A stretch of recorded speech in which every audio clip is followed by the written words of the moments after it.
Hello दोस्तों, स्वागत है आप सभी का आपके अपने study channel one platform job में। ये हमारी हिंदी व्याकरण की क्लास है जिसमें हम हिंदी व्याकरण के प्रश्नों को हल करने का अभ्यास करते हैं। ठीक है, आइए शुरू करते हैं अपनी क्लास को। पहला प्रश्न है, वर्ण शब्द का अर्थ नहीं होता है। अब यहाँ बताना है वर्ण शब्द का अर्थ नहीं होता है। क्या नहीं होता है? रंग, आकाश, जाति, अक्षर। क्या हो जाएगा इसका सही आंसर?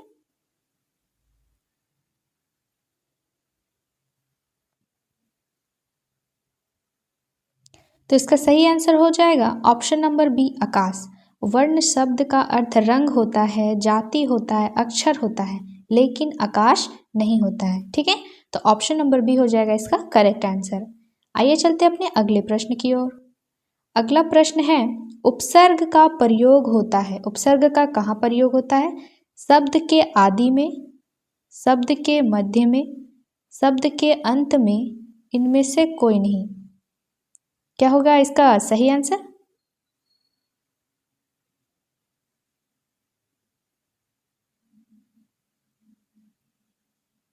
तो इसका सही आंसर हो जाएगा ऑप्शन नंबर ए, शब्द के आदि में यानी शुरुआत में, है ना। उपसर्ग का उपयोग कहाँ होता है? शब्द के आदि में। ऑप्शन नंबर ए हो जाएगा इसका करेक्ट आंसर। आइए चलते अपने अगले प्रश्न की ओर।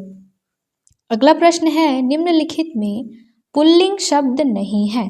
निम्नलिखित में पुल्लिंग शब्द नहीं है। क्या नहीं है? रत्न, मोती, नकल, बचपन। क्या हो जाएगा इसका सही आंसर?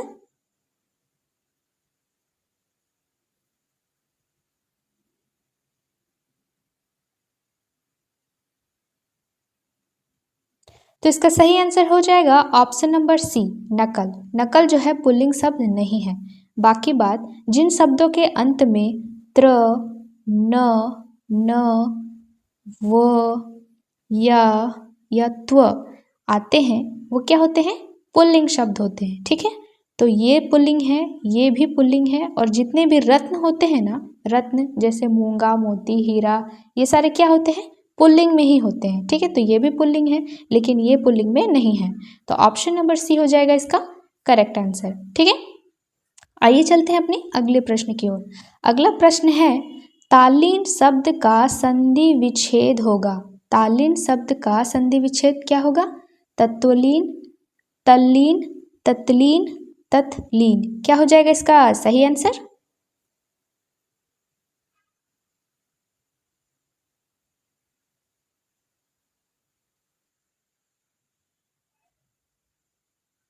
तो इसका सही आंसर हो जाएगा ऑप्शन नंबर डी, तत्लीन। ठीक है, और ये एक व्यंजन संधि है। व्यंजन संधि के त नियम के अनुसार तत्लीन का संधि विच्छेद क्या हो जाएगा?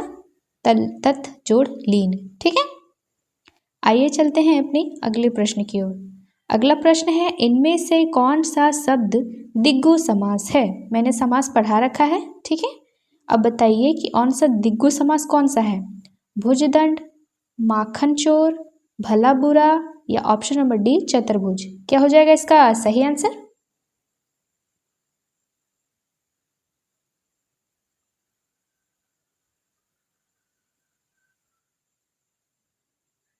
तो इसका सही आंसर हो जाएगा ऑप्शन नंबर डी, चतुर्भुज। ठीक है, दिग्गु समास क्या होते हैं? वे समास यदि किसी सामासिक पद में प्रथम संख्या शब्द और दूसरा क्या हो? संज्ञा शब्द हो, तो वो क्या होता है? दिग्गु समास होता है। यानी कि प्रथम पद क्या हो? किसी संख्या को प्रदर्शित करता हो, और पीछे का शब्द क्या हो? संज्ञा हो। ठीक है, तो वो दिग्गु समास होता है।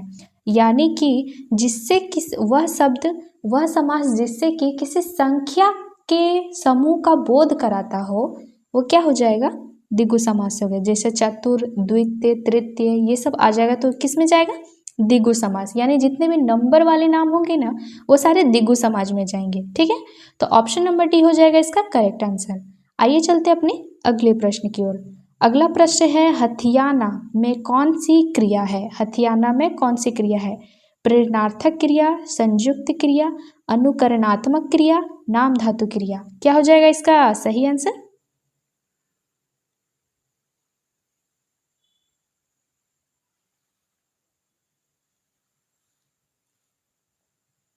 तो इसका सही आंसर हो जाएगा ऑप्शन नंबर सी, अनुकरणात्मक क्रिया। हथियाना में कौन सी क्रिया है? अनुकरणात्मक क्रिया। और अनुकरणात्मक क्रिया क्या होते हैं? जो क्रिया रूप ऐसे धातुओं से बनते हैं जो ध्वनियों के अनुकरण पर, जो कि ध्वनियों के अनुकरण पर या पूर्व ध्वनि के अनुकरण पर बनती है। मतलब कुछ क्रिया शब्द जो होते हैं ना, किसी ध्वनि के अनुकरण पर बनाए जाते हैं, वो अनुकरणात्मक क्रिया होते हैं। जैसे ठंडी हवा चल रही है, ठीक है, पर्दा हिल रहा है, तो ये सब क्या हो जाएगा? अनुकरणात्मक क्रिया हो जाएगा। ठीक है, आइए चलते हैं अपने अगले प्रश्न की ओर। अगला प्रश्न है, निम्नलिखित शब्दों में एक का अनेकार्थी है। मतलब एक शब्द ऐसा है जिसका अनेक मतलब निकलते हो, अनेक अर्थ निकलते हो, वो शब्द कौन सा है? शेर, गोली, कुत्ता या ऑप्शन नंबर डी हिमालय। क्या हो जाएगा इसका सही आंसर?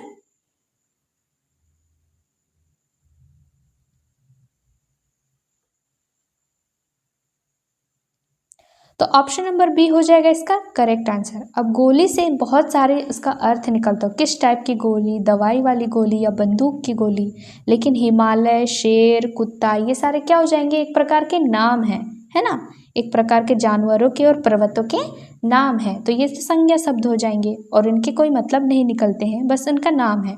जबकि ऑप्शन नंबर बी क्या हो जाएगा? एक शब्द का अनेकार्थी शब्द है। ठीक है, ऑप्शन नंबर बी है इसका करेक्ट आंसर। आइए चलते हैं अपने अगले प्रश्न की ओर।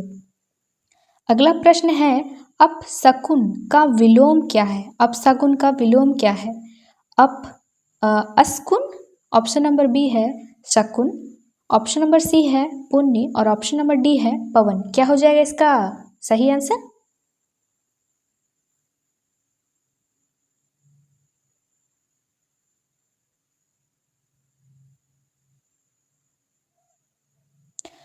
तो ऑप्शन नंबर बी हो जाएगा इसका करेक्ट आंसर। अपशकुन का विलोम शब्द क्या होता है? शकुन।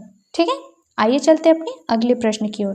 अगला प्रश्न है, कौन सा शब्द दास का पर्यायवाची नहीं है? कौन सा शब्द है दास का पर्यायवाची नहीं है?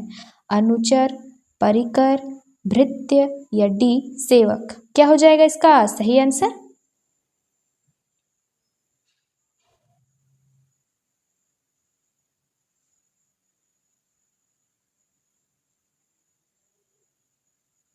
तो ऑप्शन नंबर बी हो जाएगा परिकर।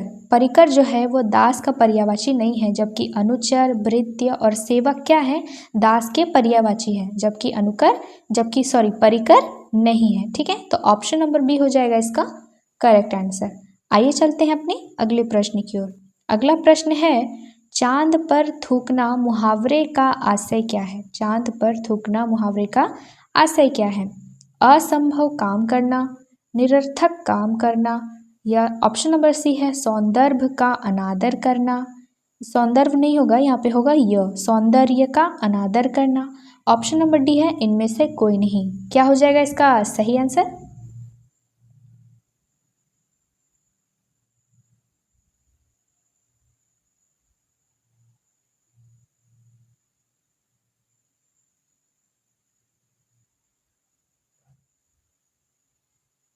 तो ऑप्शन नंबर बी हो जाएगा इसका करेक्ट आंसर, निरर्थक काम करना। इसका और एक आशय होता है निर्दोष पर दोष लगाना। ठीक है, इसका और एक आशय क्या होता है? निर्दोष पर दोष लगाना। और चांद पर थूकना का यहाँ पे क्या हो जाएगा? ऑप्शन नंबर बी निरर्थक काम करना, यानी ऑप्शन नंबर बी हो जाएगा इसका करेक्ट आंसर। ठीक है, आइए चलते हैं अपने अगले प्रश्न की ओर। अगला प्रश्न है, पक्ष का तद्भव रूप क्या है? पक्ष का तद्भव रूप क्या है? पंछी, पाखेरु, ऑप्शन नंबर सी पंख, ऑप्शन नंबर डी इनमें से कोई नहीं। क्या हो जाएगा इसका करेक्ट आंसर?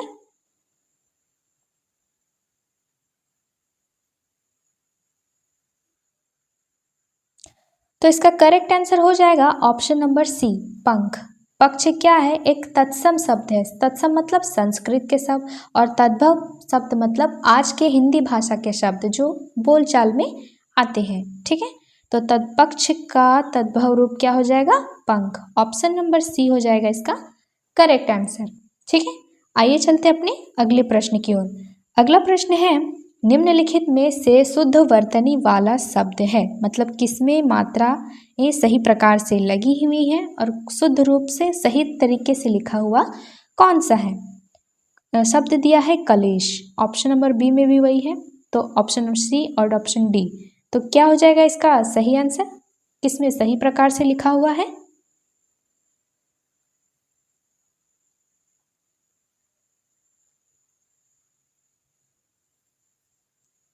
तो ऑप्शन नंबर सी हो जाएगा इसका करेक्ट आंसर, यानी शुद्ध रूप से लिखा हुआ कलेश कौन सा है? Option number C. इस प्रकार से लिखा जाता है, ठीक है। आइए चलते हैं अपने अगले प्रश्न की ओर। अगला प्रश्न है, इनमें से कौन सा वाक्य शुद्ध है? अब एक वाक्य दिया गया है, एक सेंटेंस दिया गया है, कौन सा सेंटेंस सही रूप से लिखा हुआ है ये पता करना है।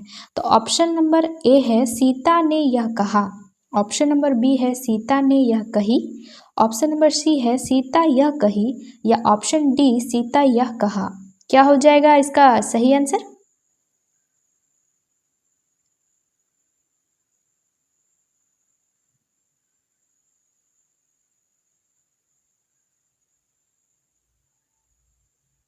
तो इसका ऑप्शन नंबर ए हो जाएगा करेक्ट आंसर, सीता ने यह कहा। क्या हो जाएगा? ऑप्शन नंबर ए, ठीक है। आइए चलते अपने अगले प्रश्न की ओर। अगला प्रश्न है, शांत रस का स्थायी भाव क्या है? शांत रस का स्थायी भाव क्या है? क्या है? जुगुप्सा रस, क्रोध रस, शोक रस, या निर्वेद रस। क्या हो जाएगा इसका सही आंसर?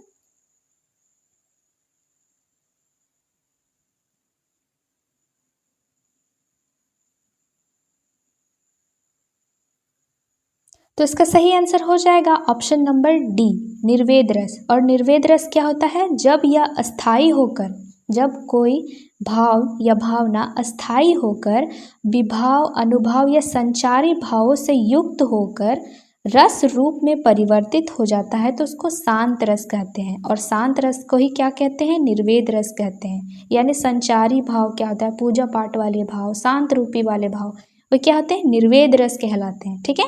तो शांत रस का स्थायी भाव क्या है? निर्वेद रस है, ऑप्शन नंबर डी, ठीक है। आइए चलते हैं अपने अगले प्रश्न की ओर। अगला प्रश्न है, लोभी किस विधि से निर्मित विशेषण है? लोभी किस विधि से निर्मित विशेषण है? ऑप्शन नंबर ए संख्या विधि, संज्ञा विधि से, ऑप्शन नंबर बी सर्वनाम विधि से, ऑप्शन नंबर सी क्रिया विधि से, ऑप्शन नंबर डी प्रयत्न विधि से। क्या हो जाएगा इसका सही आंसर?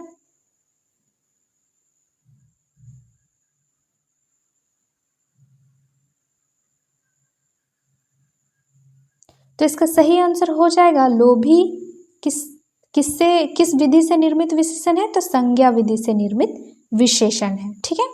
आइए चलते अपने अगले प्रश्न की ओर। अगला प्रश्न है, ट वर्ग, ट वर्ण का उच्चारण स्थान क्या है? ऑप्शन नंबर ए तालु, ऑप्शन नंबर बी मूर्धा, ऑप्शन नंबर सी दंत, या ऑप्शन नंबर डी कंठ तालव्य। क्या हो जाएगा इसका सही आंसर?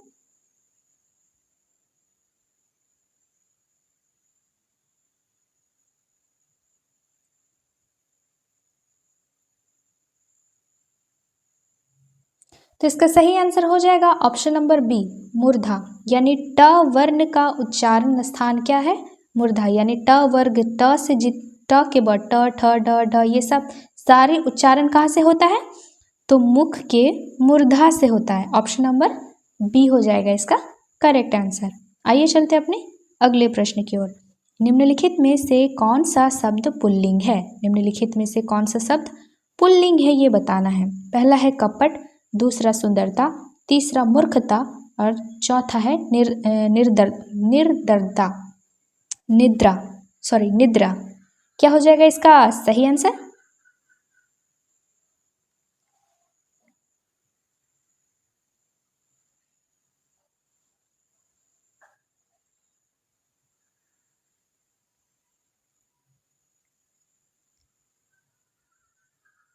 तो ऑप्शन नंबर ए हो जाएगा इसका करेक्ट आंसर। कौन सा शब्द पुल्लिंग है? कपट, ऑप्शन नंबर ए। यानी जिस शब्दों के लास्ट में न, ट, ज, व, त्व, या फिर त्र आता हो, वे सारे क्या होते हैं? पुल्लिंग शब्द होते हैं, ठीक है। और ये सारे क्या हैं? स्त्रीलिंग शब्द हैं, ठीक है। और सिर्फ पुल्लिंग ऑप्शन नंबर ए है, तो इसका ऑप्शन नंबर ए हो जाएगा करेक्ट आंसर। ठीक है, आइए चलते अपने अगले प्रश्न की ओर। अगला प्रश्न है अभ्यर्थी में कौन सा उपसर्ग है? अभ्यर्थी में कौन सा उपसर्ग है? अ, अभ्य, अभी या इनमें से कोई नहीं? क्या हो जाएगा इसका सही आंसर?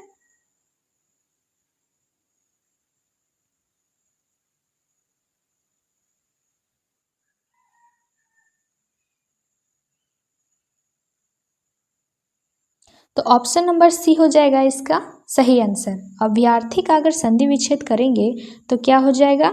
अभिधन अर्थी, अभिधन अर्थी। क्या हो जाएगा? अभिधन अर्थी।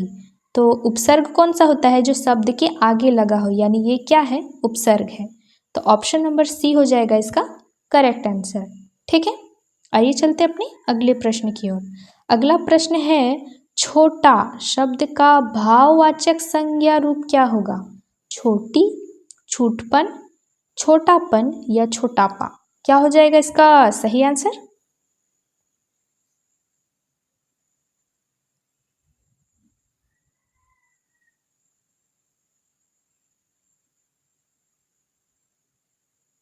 तो इसका सही आंसर हो जाएगा ऑप्शन नंबर बी, छूटपन। तो छोटा शब्द का भाववाचक संज्ञा रूप क्या है? छूटपन। ठीक है, आइए चलते अपने अगले प्रश्न की ओर।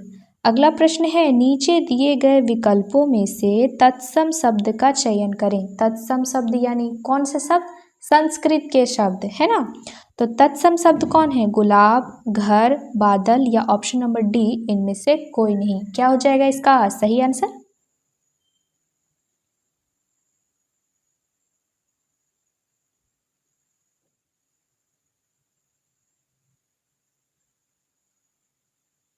तो ऑप्शन नंबर डी हो जाएगा इसका करेक्ट आंसर। इनमें से कोई भी नहीं, तत्सम शब्द कोई भी नहीं है। कैसे? तत्सम के शब्द क्या होते हैं? संस्कृत के शब्द होते हैं, और यहाँ संस्कृत के कोई शब्द है क्या? नहीं है। तो ऑप्शन नंबर डी हो जाएगा इसका करेक्ट आंसर। ये सारे क्या है? तद्भव के शब्द हैं, है ना। तो ऑप्शन नंबर डी हो जाएगा इसका करेक्ट आंसर। आइए चलते हैं अपने अगले प्रश्न की ओर। अगला प्रश्न है उससे अब अकेले नहीं रहा जाता, यह वाक्य किस वाक्य में है?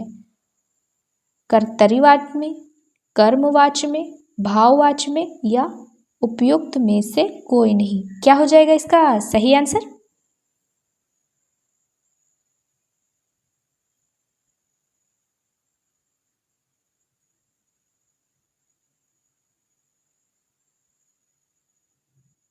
तो ऑप्शन नंबर सी हो जाएगा इसका करेक्ट आंसर। भाववाच्य में उससे अब अकेले नहीं रहा जाता, यानी कि एक भावना प्रकट हो रही है कि वो अकेले नहीं रह सकता, तो ये क्या हो जाएगा? भाववाचक संज्ञा है। और भाववाचक संज्ञा क्या होता है? सॉरी, भाववाचक क्या होते हैं?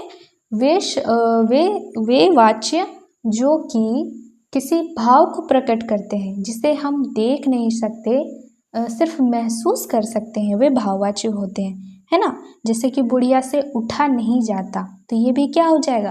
भाववाच्य ही हो जाएगा। तो ऑप्शन नंबर सी हो जाएगा इसका करेक्ट आंसर। आइए चलते अपने अगले प्रश्न की ओर। अगला प्रश्न है इत्यादि शब्द में कौन कौन संधि है? इत्यादि शब्द में कौन कौन संधि है? यण संधि, वृद्ध संधि, गुण संधि या दीर्घ संधि? क्या हो जाएगा इसका सही आंसर?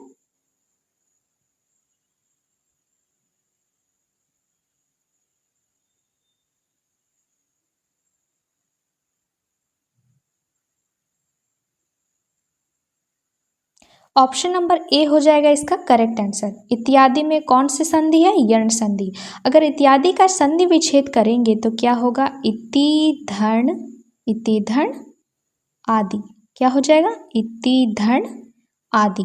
तो यहाँ से आया ई की मात्रा, और ई के और यण संधि का नियम है कि अगर ई की मात्रा के बाद कोई स्वर आए और इससे क्या आए? कोई स्वर आए, तो ये क्या अ किस में बदल जाएगा? य में बदल जाएगा। किस में बदल जाएगा?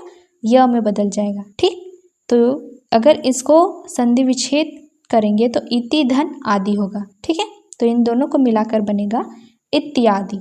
ठीक है, तो ये क्या हो जाएगा? ऑप्शन नंबर ए, यण संधि है। आइए चलते हैं अपने अगले प्रश्न की ओर। अगला प्रश्न है, निम्नलिखित में से वाक्य के शुद्ध रूप का चयन कीजिए। अब वाक्य दिया गया है, इसमें से शुद्ध रूप कौन सा है आपको बताना है। ऑप्शन नंबर ए है पिछले सोमवार को स्कूल बंद है। ऑप्शन नंबर बी है पिछले सोमवार को स्कूल बंद रहेगा। और ऑप्शन नंबर सी है पिछले सोमवार को स्कूल बंद होना है। ऑप्शन नंबर डी है पिछले सोमवार को स्कूल बंद था। क्या हो जाएगा इसका सही आंसर?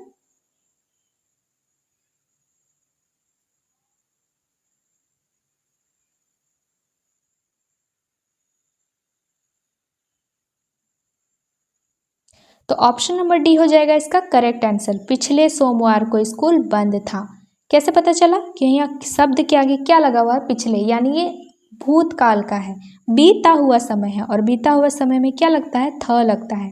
ह नहीं लगेगा और ना ही ये भविष्य में रहेगा और ना ही है लगेगा। ठीक है, थ लगेगा ना। पिछले सोमवार को स्कूल बंद था, ये क्या है? शुद्ध रूप से लिखा गया वाक्य है। आइए चलते अपने अगले प्रश्न की ओर। अगला प्रश्न है, इनमें से शुद्ध वर्तनी शब्द कौन सा है? संघर्ष, संघर्ष, संघर्ष या संघर्ष? क्या हो जाएगा इसका करेक्ट आंसर?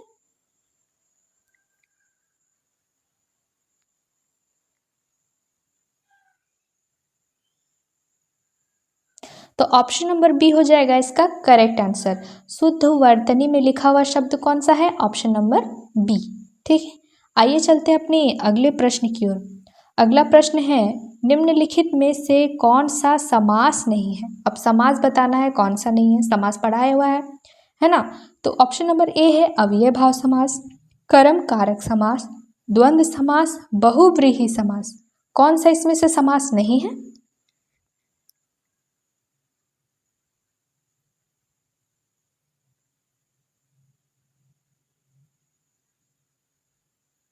तो समास में हमने पढ़ा है कि अव्यय भाव समास होता है, द्वंद्व समास होता है, बहुव्रीहि समास होता है, लेकिन कर्म कार्य समास नहीं होता, कर्मधारय समास होता है ना। तो ऑप्शन नंबर बी क्या हो जाएगा इसका करेक्ट आंसर? कर्म कारक समास नहीं होते हैं। ठीक है, आइए चलते अपने अगले प्रश्न की ओर। अगला प्रश्न है, कामदेव का पर्यायवाची शब्द क्या है? Keshav, Anang, Kumudi, option number D Bhavani. क्या हो जाएगा इसका सही आंसर?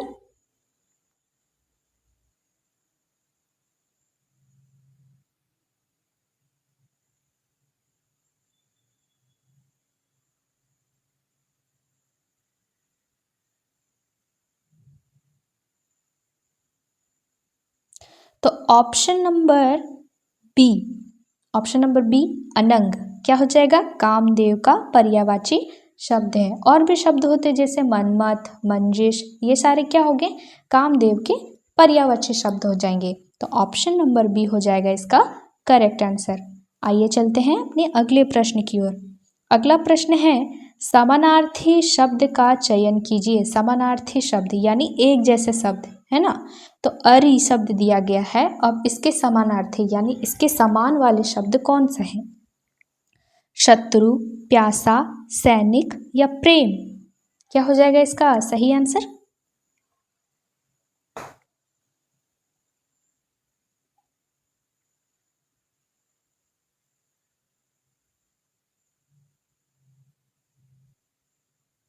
तो ऑप्शन नंबर ए हो जाएगा इसका सही आंसर। सही आंसर।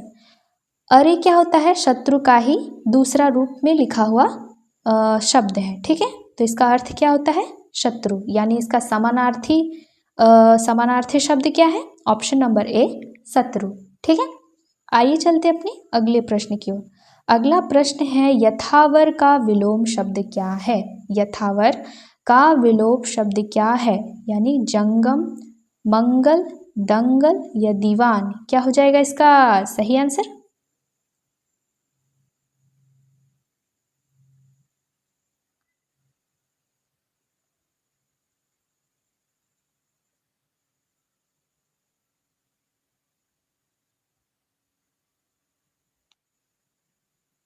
यथावर, यथावर मतलब क्या होता है? स्थिर, यथावर। और यथावर का विलोम शब्द क्या है? ऑप्शन नंबर ए जंगम।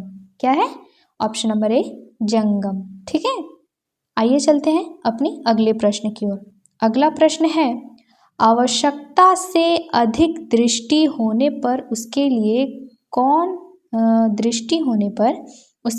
कौन सा उपयुक्त शब्द प्रयोग किया जाएगा? अल्पवृष्टि, अनावृष्टि, अतिवृष्टि और ऑप्शन नंबर डी इनमें से कोई नहीं। क्या हो जाएगा इसका सही आंसर?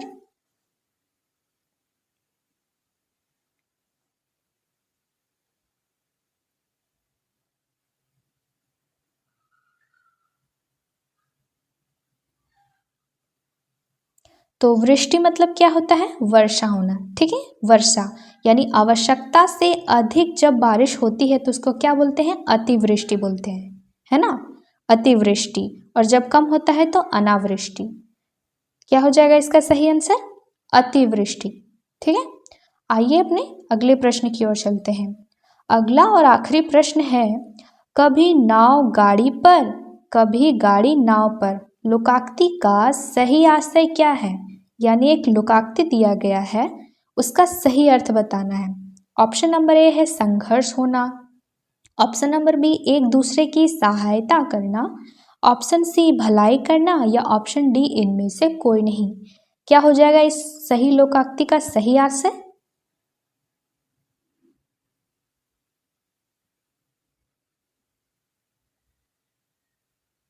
तो ऑप्शन नंबर बी हो जाएगा इसका correct answer. Option number B क्या हो जाएगा इसका करेक्ट आंसर? एक दूसरे की सहायता करना, यानी कभी नाव गाड़ी पर और कभी गाड़ी नाव पर। लोकाक्ति का सही अर्थ क्या हो जाएगा? एक दूसरे की सहायता करना। इस प्रकार से आज की क्लास यहीं पे समाप्त होती है। अगर क्लास आपको पसंद आए तो प्लीज़ लाइक कर दें और शेयर कर दें। ठीक है।